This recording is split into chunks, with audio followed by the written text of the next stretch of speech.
Is it always like that? People usually show up to every meeting? Yeah. Okay.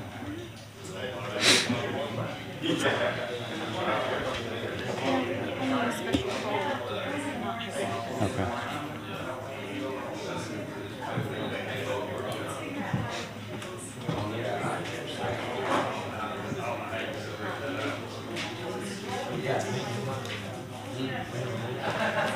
Ready for summer? I just saw you sent that. It's okay. That's all right. I was just gonna talk to you about it tonight. I didn't have to know before we started.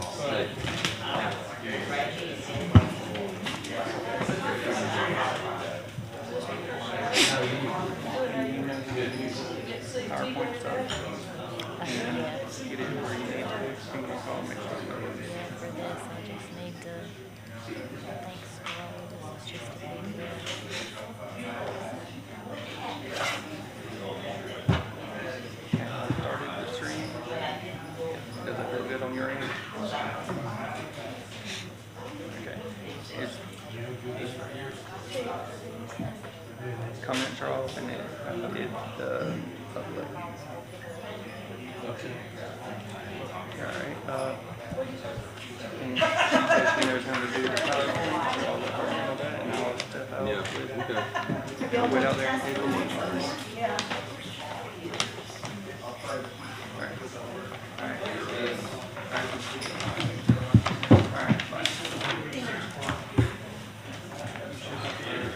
Community assistance, science.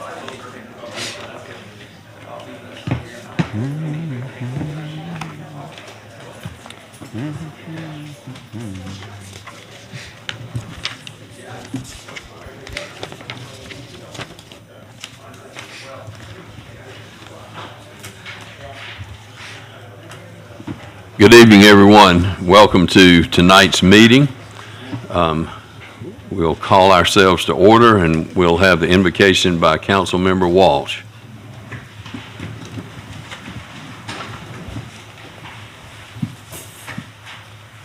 Creator, thank you for another glorious day of existence on this beautiful planet. Thank you for all of our many blessings. Thank you for these people in this room who all care about our community and fellow citizens. I ask that you grant us wisdom and help us to sow peace throughout our community. Amen. I pledge allegiance to the flag of the United States of America and to the republic for which it stands, one nation, under God, indivisible, with liberty and justice for all.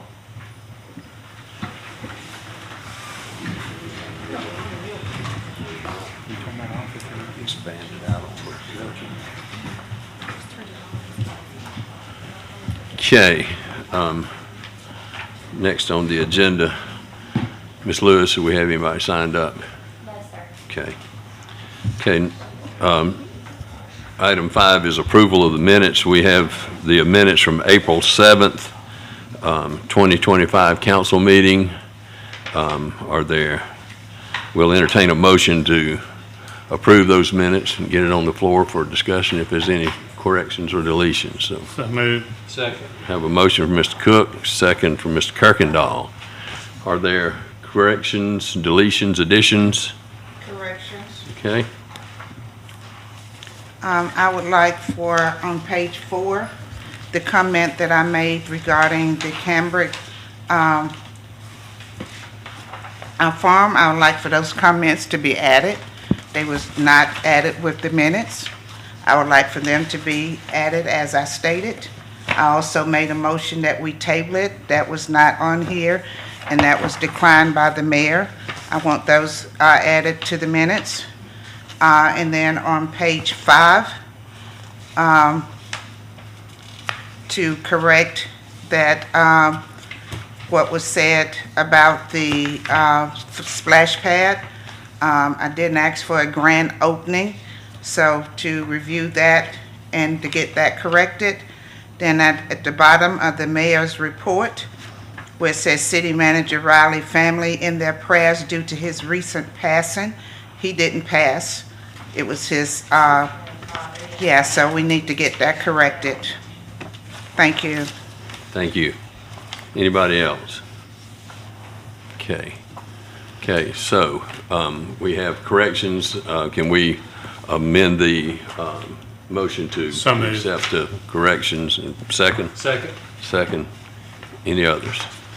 Not all in favor, please say aye. Aye. All opposed, no, and the minutes are approved. Okay, now we've got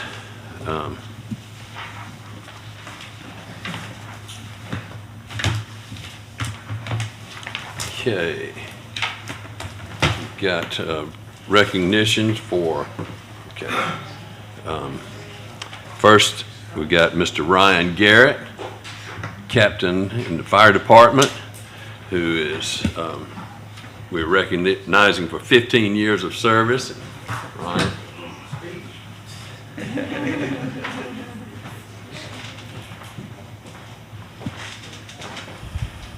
Congratulations. Appreciate all the good work you've been doing and continue to do.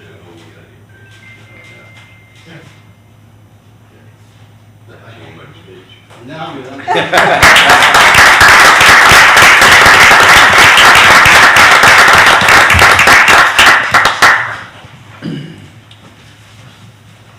Is Mr. Sneed here? Okay, okay. I thought I didn't see him. Okay, thank you. Okay, go ahead, Carl. All right. Item number 7 on the agenda is for City Council to hear the presentation from Mead and Hunt regarding the Safe Streets Grant.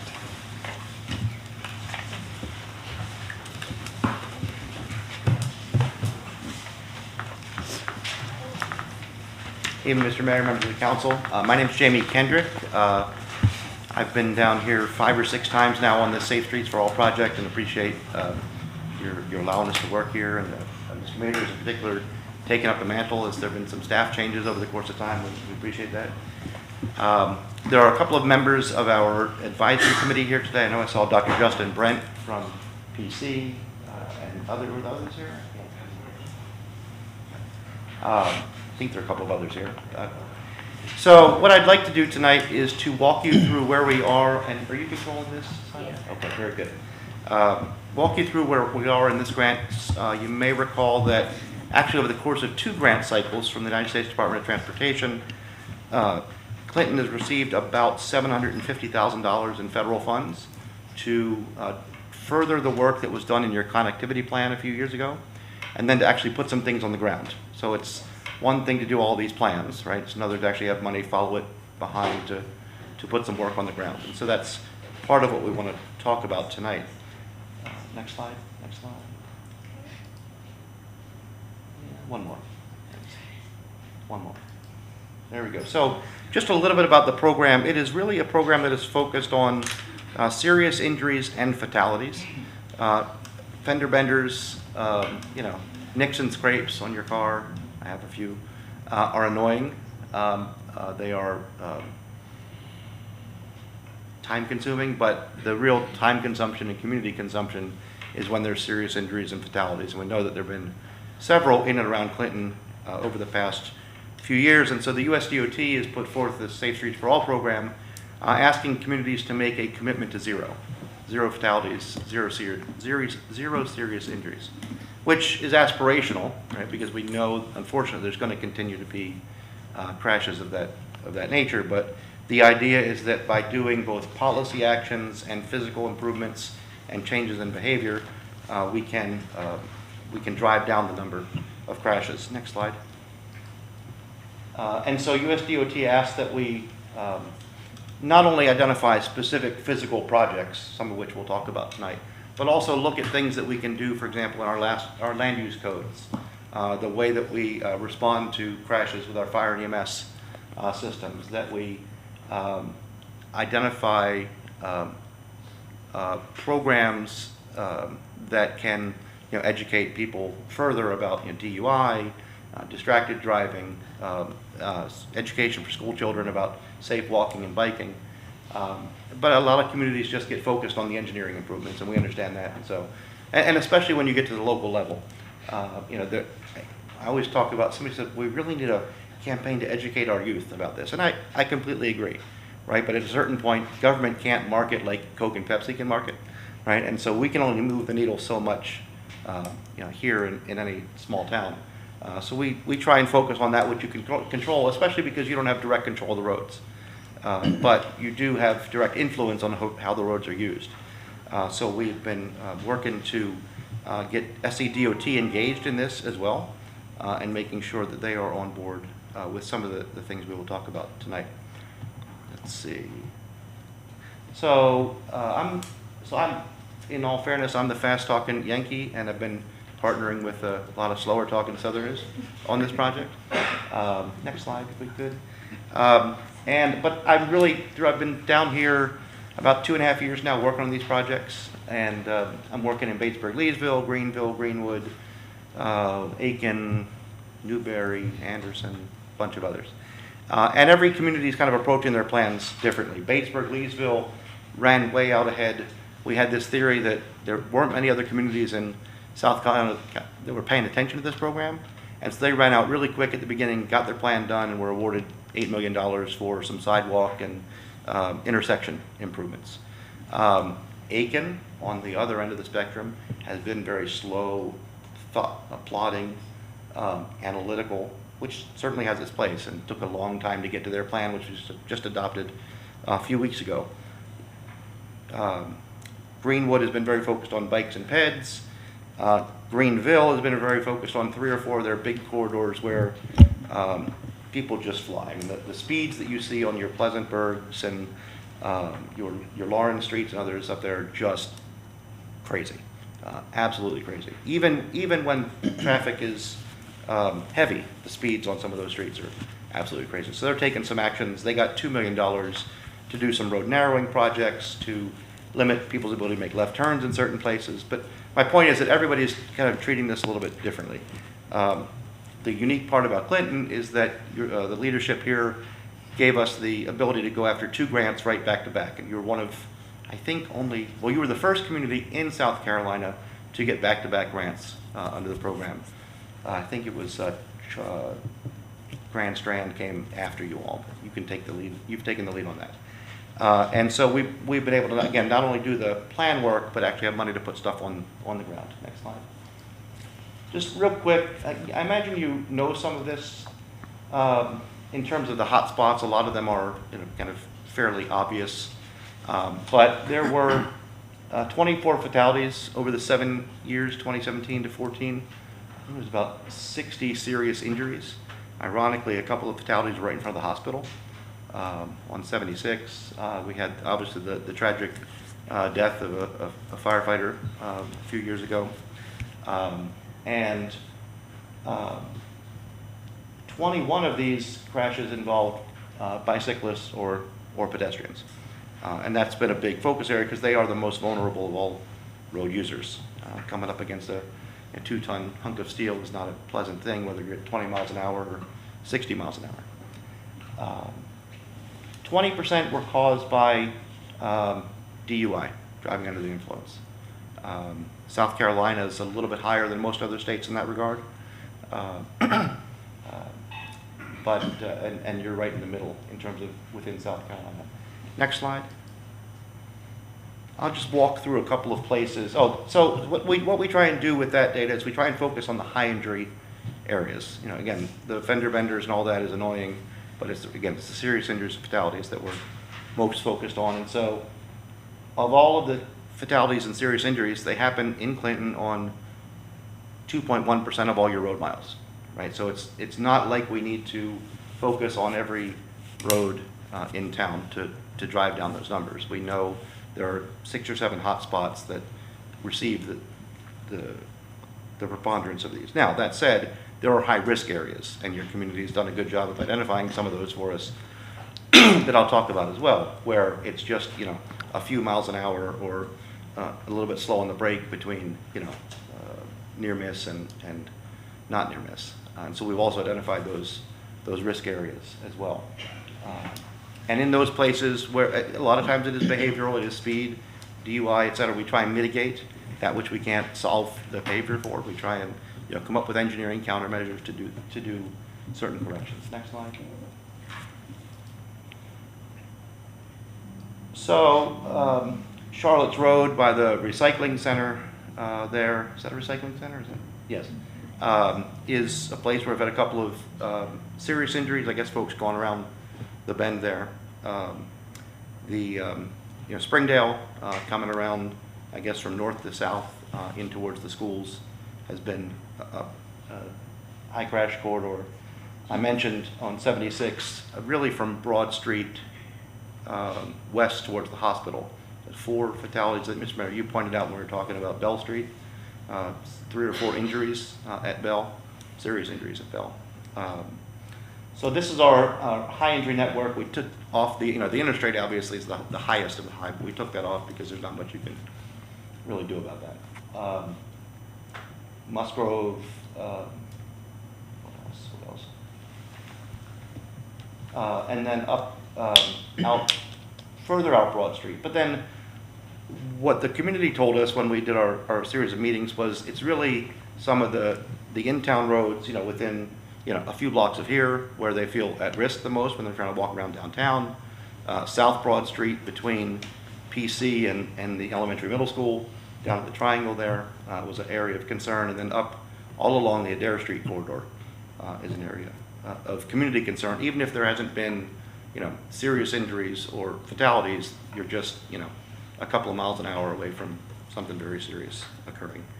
Let's see, I'm going to skip through a couple of the next slides. We could talk about these particular areas if you're interested. So can we skip to slide, I think it's 20? Yeah. So we had four focus areas. I mentioned a minute ago, let's back. Safe routes to schools, jobs, and healthcare. So, the lack of sidewalks in certain area has been a significant consideration. I know that there's a couple of projects, from Ingalls up to 76 has been, to Springdale has been a priority. There's certainly some places just south of PC that have been a priority. Up near the elementary middle school, or the middle school has been a priority.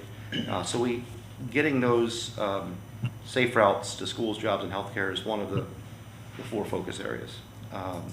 Another, we talked about land use changes. So things like when a developer comes in and wants to have free access to turn left, right, go straight, across a busy road or a high-speed road, trying to tamp that down a little bit. Making sure they put in sidewalks on their frontage. Are we ever going to get the full length of sidewalk? Maybe, maybe not, but we got to start somewhere, right? So even if it's a little bit, it may look like a sidewalk to nowhere at one point. Hopefully you ultimately you're able to build the network one piece at a time. And I will say, anybody from SCDOT in the room? But we are being recorded, I guess. Nick, I'm sorry. SCDOT, on the one hand, I get it. I'm a former DOT director. They don't want more sidewalks than they can maintain. They're expensive, etc.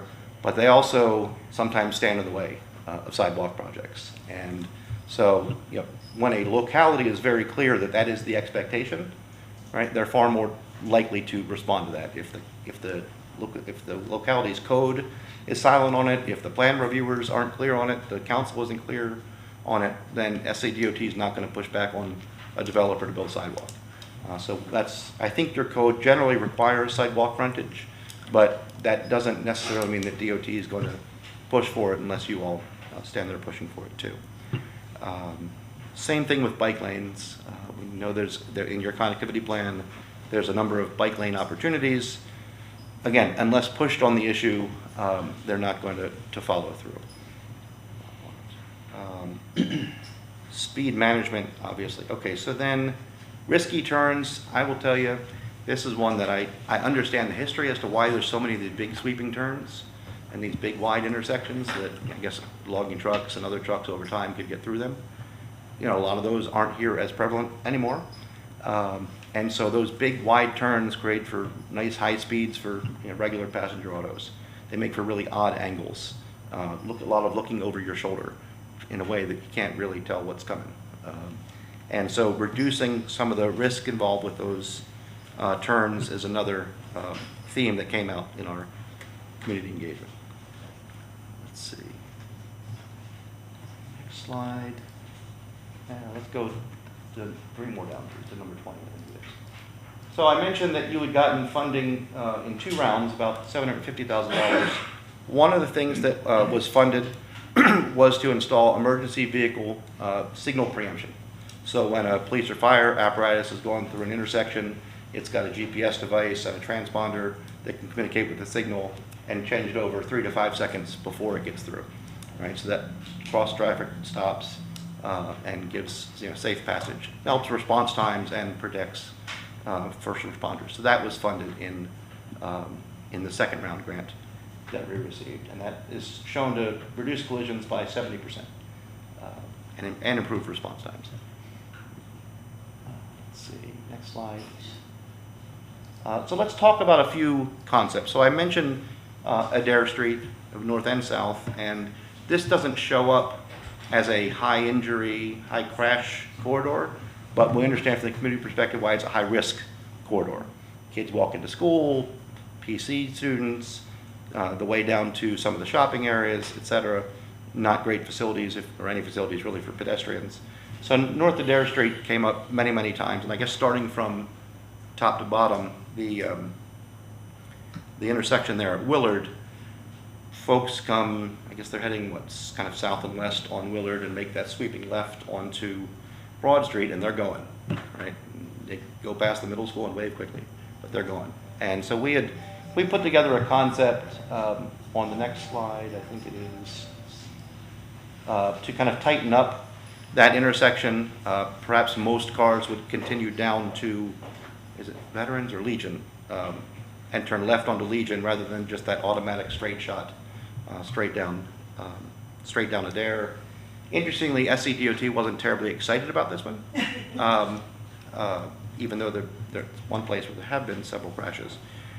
And they didn't want to do it as a demonstration project, so using, say the signs that you see up there, put it up for 6 months, 3 months, whatever, and see what happens. But they said if we do it permanently, they'd be fine with it. We haven't quite wrestled to the ground what the difference between those two is. There's a couple of houses that we need to make sure we have access to just above the elementary or the middle school, excuse me. There's a little bit of turning radius issues here and there, but that one, whenever I showed it to folks, then that's an easy one they don't need to keep speeding up past the school. So we're going to wrestle that one a little bit more with DOT. Then coming down, let's see, next slide. Actually, so this is what the final concept would look like. It would let those folks out of the houses at the top of Adair, excuse me, and have people turn left, directly left, which means they're coming through more slowly. So this could be a long-term project, and we'll talk about the implementation grant in a few minutes, but this is one that kept rising to the top. Excuse me, next slide. Coming down then, both North and South Adair, there's been a request in particular for sidewalks I guess from Broad to just about the southern end of the college. There's some other places where sidewalks would certainly be great. It'd be a lot harder to do. So the alternative there is to focus on traffic calming, and we see the average speed through there, and I think there's the speed signs up there periodically. Average speed through there is about 35 miles an hour. I think it's posted for 25 in most places. So whether it is some kind of speed humps that are still friendly to emergency vehicles, or the flashing beacons for and marked crosswalks, just to kind of alert the presence there of people walking. That's something that we are partially funded for in this round that's already funded, and then more larger improvements are something we'd come back to if we go for an implementation grant. So there's a variety of things that we'll be working with the team to get final design on and get installed hopefully this fall, but maybe probably not till next spring. Next slide. Okay, Broad Street. So at the very top, I noticed today that they paved all the way down to the tip of this intersection, coming from north to south. We would have loved to have had an ability to kind of get in there and do some restriping and tighten up that intersection. It came up a number of times in our community engagement.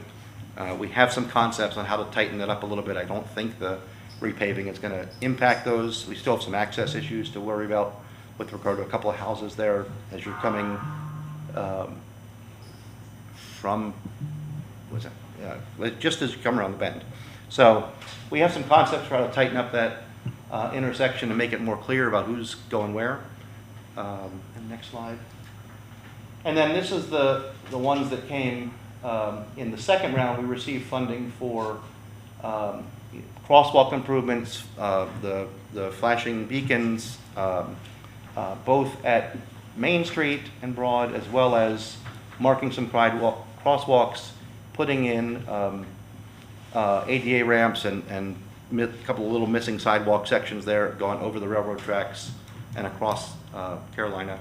There's no markings there at all. Although there's a push button at one of the intersections that you can push to cross, but there's nowhere that you're actually marked to cross. So we are funded in round 2 to do those kind of high visibility crosswalk signs, markings. Again, maybe late this fall, probably next spring. Next slide. We were also funded in round 2. In your connectivity plan, there was a proposal for bike lanes on Broad Street, pretty much from just below Caroline all the way down to the Triangle. We're working through the design on those because it's not easy in every place. There's some places where it's pretty wide. That was something, Dr. Brent, remind me, DOT had agreed to this, but it happened right after they resurfaced the road, was it many years ago? They said it was possible, but we did not have a connectivity plan. Oh, that's what it was, yes. So there was, the connectivity plan had not been adopted. They want to see a plan from every community before they'll agree to bike lanes and sidewalks and all that stuff. So, that plan was done. This is done. We have the money to do those bike lanes. We have a little engineering to do to make it work, but we feel like we can. Next slide. And then further down on Broad Street, my favorite intersection at Jacobs Highway and Broad and Pine. It has over time been proposed for a roundabout, for signals, for any number of solutions there. We've developed a couple of concepts, very, very preliminary. Again, if you're inclined to pursue an implementation grant through USDOT, we think we have something that can can advance. But really, the other probably short-term improvement, and we are funded for these in this current phase, is to again do the high visibility crosswalks to narrow down that portion of Broad Street between kind of the YMCA and the elementary school, where it feels like it's about 7 lanes wide. I think it's actually 5, but it feels really, really wide, and people, once they get past the Sonic, they just go. But you've got lots of kids walking back and forth through there. So again, narrowing the lanes up a little bit, probably could drop one of the 5 lanes that's in there and still not affect traffic. Make it a shorter crossing distance for the kids. So again, we are funded for that improvement. The sidewalks we are not funded for yet, but again, that could be an implementation project. Next slide.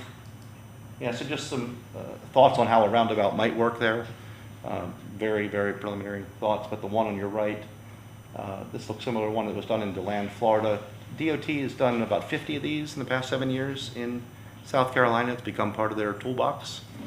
82% reduction in serious injury and fatal crashes because you don't have all those left turn conflicts. Now, interestingly, I guess it's because people are going relatively slow through the confusion. We've not had a serious injury or fatality at that intersection, but it's certainly very confusing to most folks. Next slide. And then also I mentioned kind of narrowing down the lanes. So this is at on Broad between Pine and 72, where we would drop one of the lanes, mark it off for now, put flex posts in there to keep the cars out of it, narrow things down so that people can cross in a much shorter distance and without any traffic impact.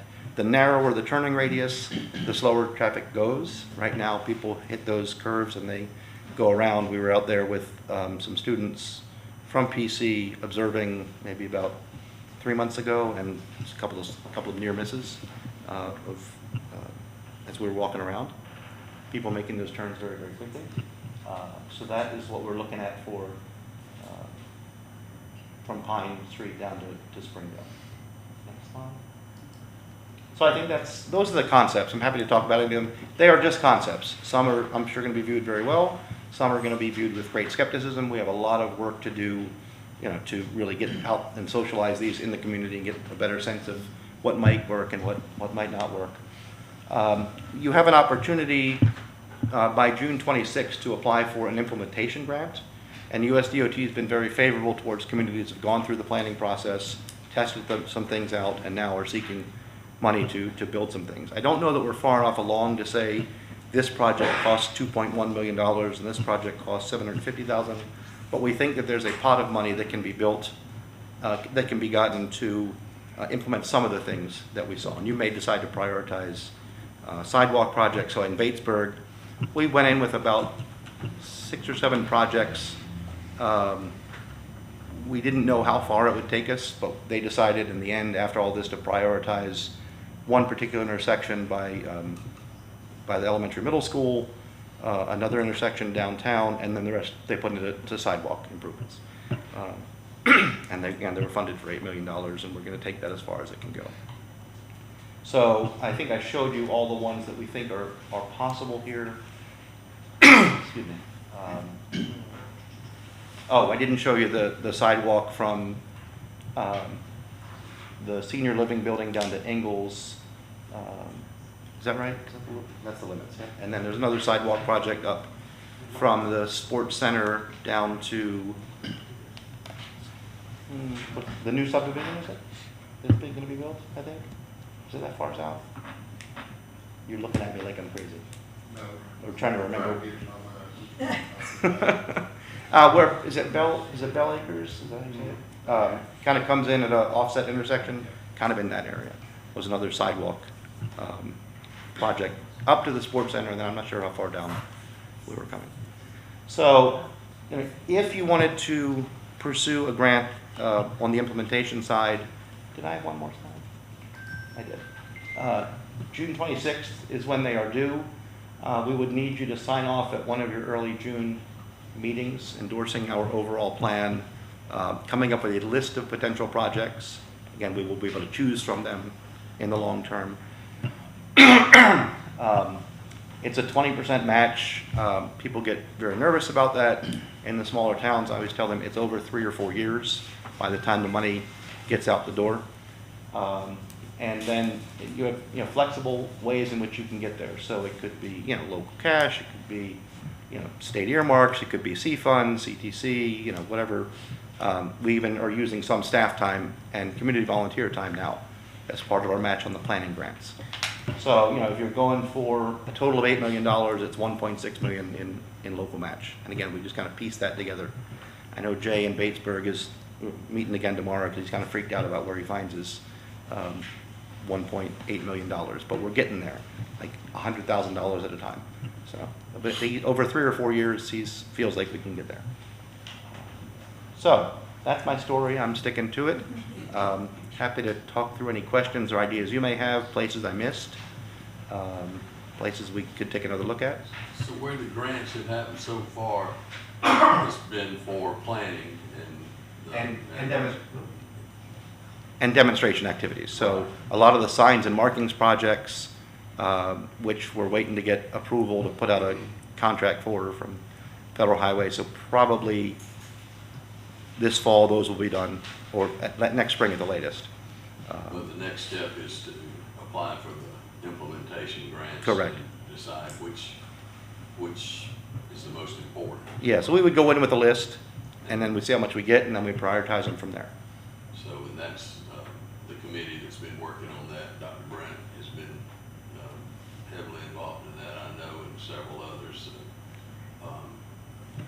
That will be the group that's continuing to work toward that. So, any other questions? question. Ted, you mentioned Bell Street. Because was anything, a survey done on Bell in Carolina? I meant to heard you say something about Bell because I know there have been several There have. accidents in the last year of crossing Carolina over to Main Street across that railroad track. And we've that not, is to be honest, we've very- not figured that one out yet. We're trying to figure out what the right strategy is. To be very honest, we feel like one or two of those access points directly onto Carolina might be better to close them. Might be. But Talking about one across the railroad. Across- track, across the railroad from- tracks. From Bell Street, from South Bell to cross over to Carolina, over to Maine. Yes. There need to be a traffic light there, the same way as it is one down below at Adair. Adair, yep. There's a traffic light there at Adair, Mhm. going across that railroad track and coming up, because just in the last year, there have been at least 4 accidents, crossing, going across that railroad track from, Bell Street, Carolina to Main Street. you raise a good point. It's not entirely equidistant, but there's the one at Bell, or excuse me, at Adair. There's the Broad Street, and there really isn't one on the, heading up towards the hospitals. There probably should be, and we'll take a look at that. You know, SCDOT gets very hung up on their warrants, you know, and then, to my view, it's, you know, it's only warranted once somebody's killed. It seems to be the approach that they take. We don't want that to happen, so we can put that in the list and see if we can't mash it in there, because I agree that, Definitely. I agree that there needs to be one on the, kind of the west side heading out of town as well. Yeah, it does, because there, like I said, have been several accidents, and some of them could possibly have been fatality. There have been some very serious accidents, crossing, over there. So I work at the middle school. I appreciate coverage near there because I worry greatly about the safety of our students. Is there, I like that there are plans for that turn there. Is there any way to mitigate, so the way I see it is we have a traffic pickup line, but a lot of people don't want to be in that traffic pickup line and Yes. try to find other ways and park on sidewalks and park. Is there any way in these plans to help mitigate where people are able to? We could certainly take a look at it. I've done a huge number of these, and I will tell you, I'm a periodic violator picking up my own daughter. You know, we do what we got to do, right? But I try and stay to the line. I try and get there first, right? Not 147th. Right? Or that's a strategy too, if you're at the end of the line. It is a strategy. That's the strategy for the drop off in the morning. It's to There be you the very go. last one. No, we can take a look. We had not really focused on the pickup and drop off. I do think it becomes somewhat easier once you have some safe crossings there, that perhaps you use the opposite side, you know, a little bit more than is used now. So, Come by around 3 o'clock in the afternoon. You can see firsthand what it looks like. all right. Yeah, thank you though. Sure. I appreciate your work. Thank you. The GPS that, for the emergency vehicles, Yes. does that work with every light in the city? I think we programmed enough money to cover every light Okay. in the city. Okay. 14, is it? 12? 14, I think is the number? Yes. Okay, So I think it goes on the vehicles and on the signals. Thank you. good. Other questions? All right. Thank you, sir. Thank you. Thank Appreciate you very your time. much Thank for you. your report. Thank you for Very the, good. Dr. Brent and all those who are working on this. This is a good thing.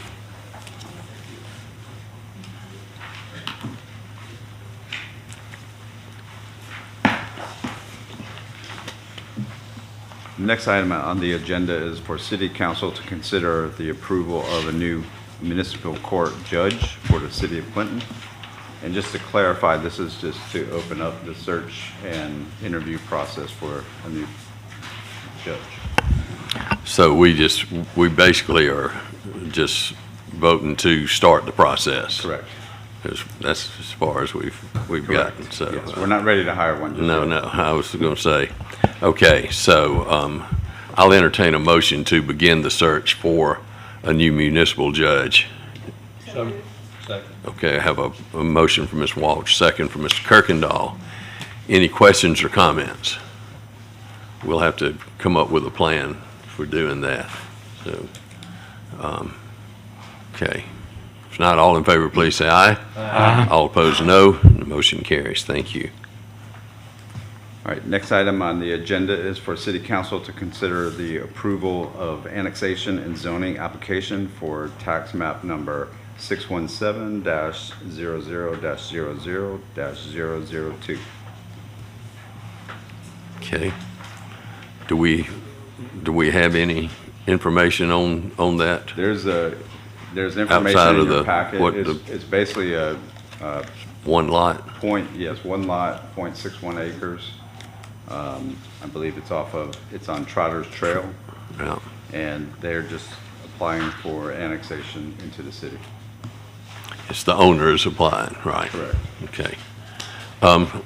We'll entertain a motion to approve that annexation application, if that's the will of council. We'll entertain a motion. So moved. I Second. got a motion from Mr. Kirkendall, second from Mr. Cook.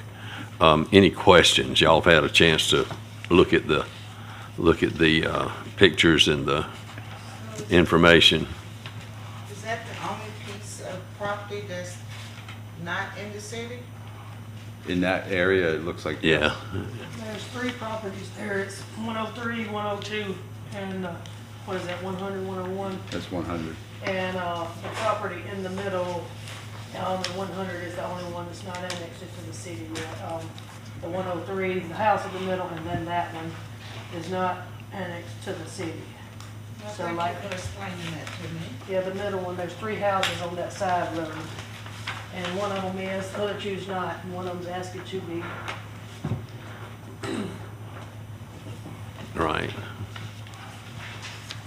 Any other questions? It's a single-family dwelling. Yes. Basically one lot, so, okay. No other questions? Ready to vote? All in favor, please say aye. Aye. All opposed, no, and the motion carries. Thank you. Okay.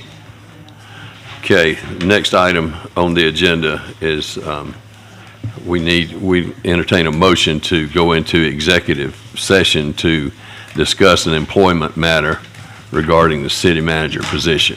So I'll entertain that motion. Have a Second. motion from Ms. Walsh, second from Mr. Smith. Questions or comments? If not, all in favor, please say aye. Aye. All opposed, no. And we will go into executive session and return at the call of the chair. Thanks.